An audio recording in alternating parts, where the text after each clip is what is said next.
Training camp observations continue as camp blows forward. A lot to talk about regarding the past couple of days in training camp. Some good positives that we need to talk about for this football team, and ESPN showing us some mad love regarding the young talent on this football team.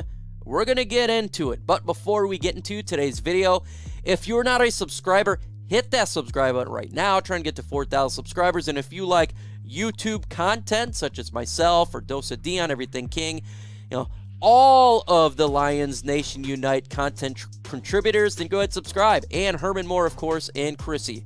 Let's get into this video right now.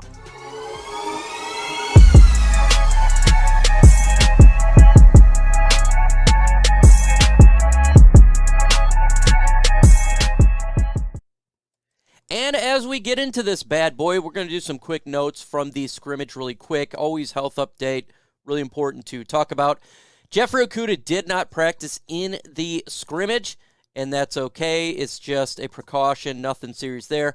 Quintez Cephas did not practice as well. We all know from the injury he had last week.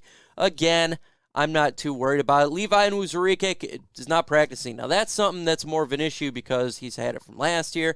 It's continued on going this year. At some point, he's got to practice. And Ryan McCullen did not practice as well. No significant crazy injuries. Joe Nakwara didn't play in it.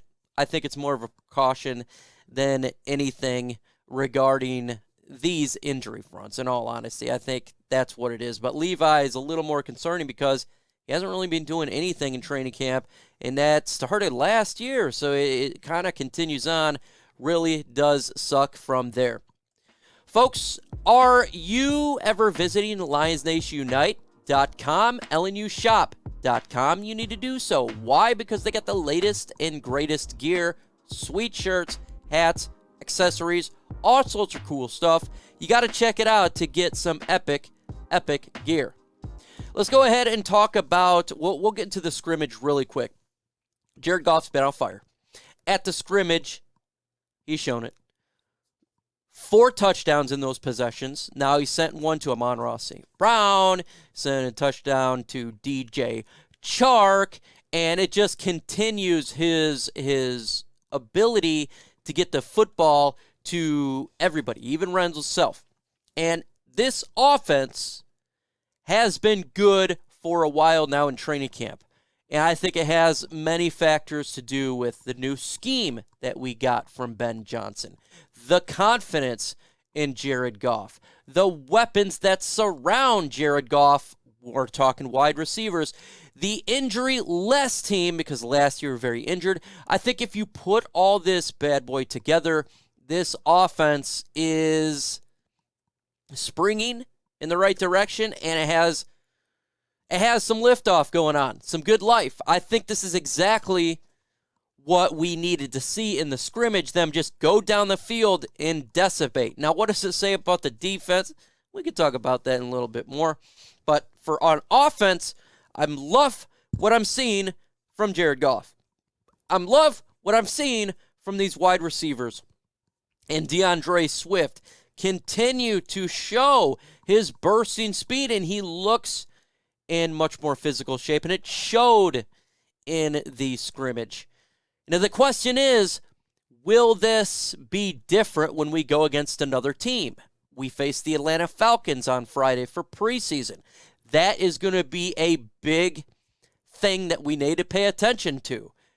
If they play the first string. We really don't know right now, are Jared Goff and these offensive weapons going to play? We know that the Atlanta Falcons is going to be playing their first string. So regardless, we're going to be going against an NFL team's first string offense and defense, at least for a little bit. So our ones or our twos can go against their ones, or our twos can go against their ones. So we're going to be able to see if the practice and the scrimmage can translate the offense success into a real, opposition besides our own team.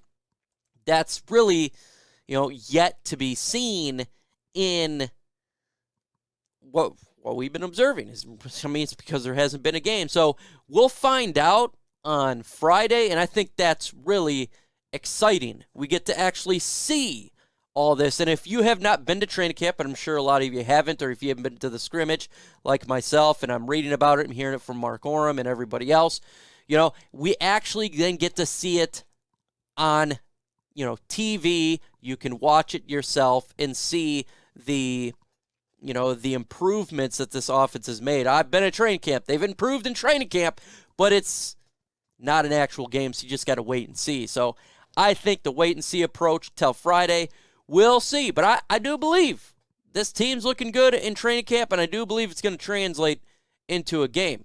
That's always really important. Let me know right now if you've hit that like button. Smash that like button.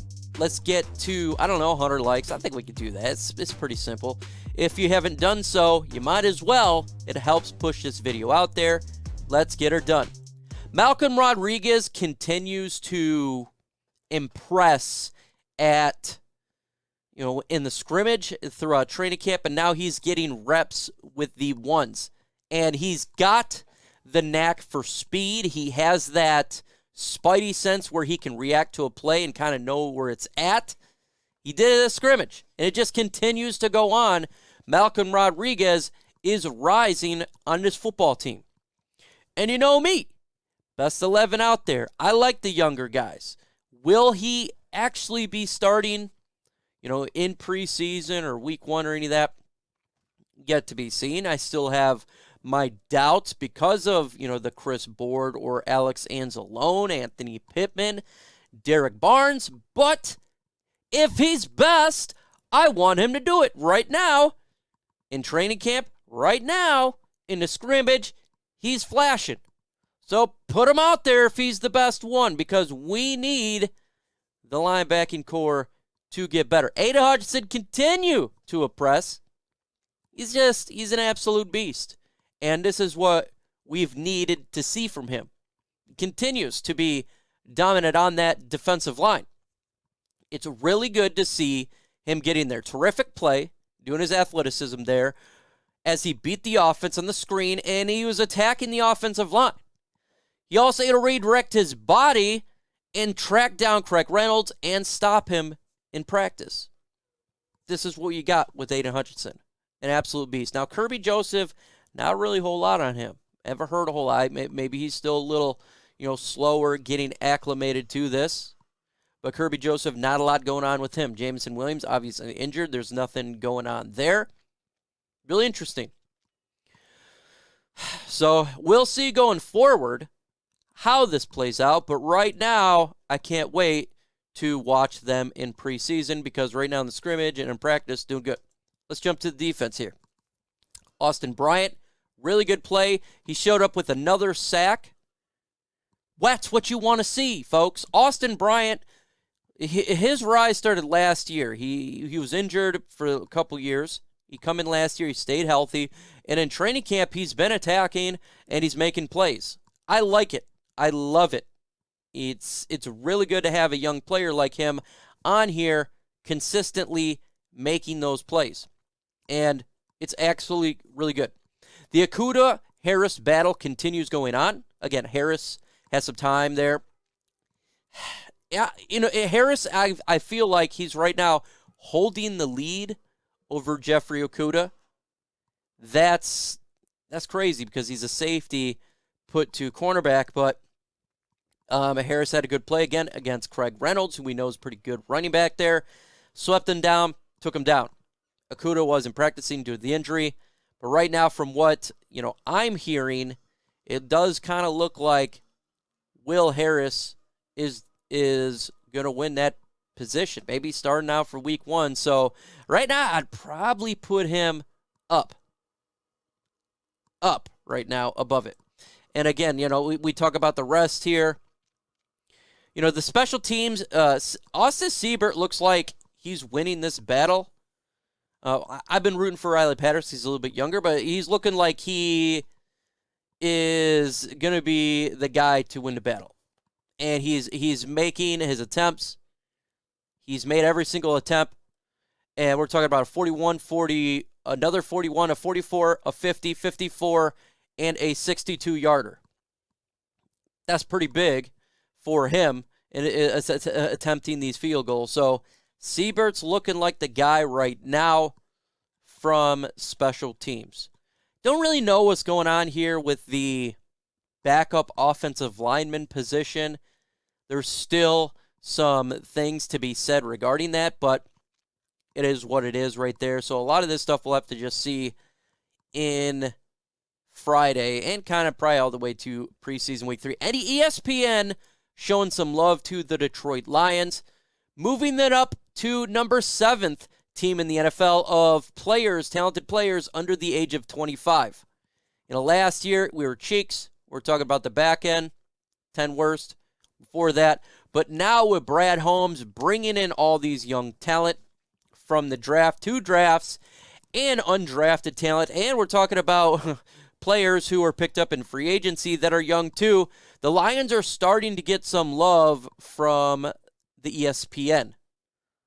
That's good, because we should be. I do feel like we're a very young, talented team on the rise, and we all feel it. We all see it. We've all watched it. We're all hearing it from whether you be beat writers or YouTubers. You can feel the excitement because it's real.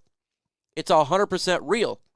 These players are making plays, and that's how you win in the NFL, is you have to make plays with young talent. You have to draft young talent. And we're getting that love. We absolutely are, and that's freaking awesome. Again, folks, we're going to be dropping videos every single day live on LNU tomorrow night and Thursday. I'm not sure what time I'm going to do it on Thursday. We may switch it up a little bit because we do got some preseason games. I'm sure everybody wants to watch some preseason games. Friday, for sure, we'll talk. So a lot of content coming on here. With that said, folks, adios.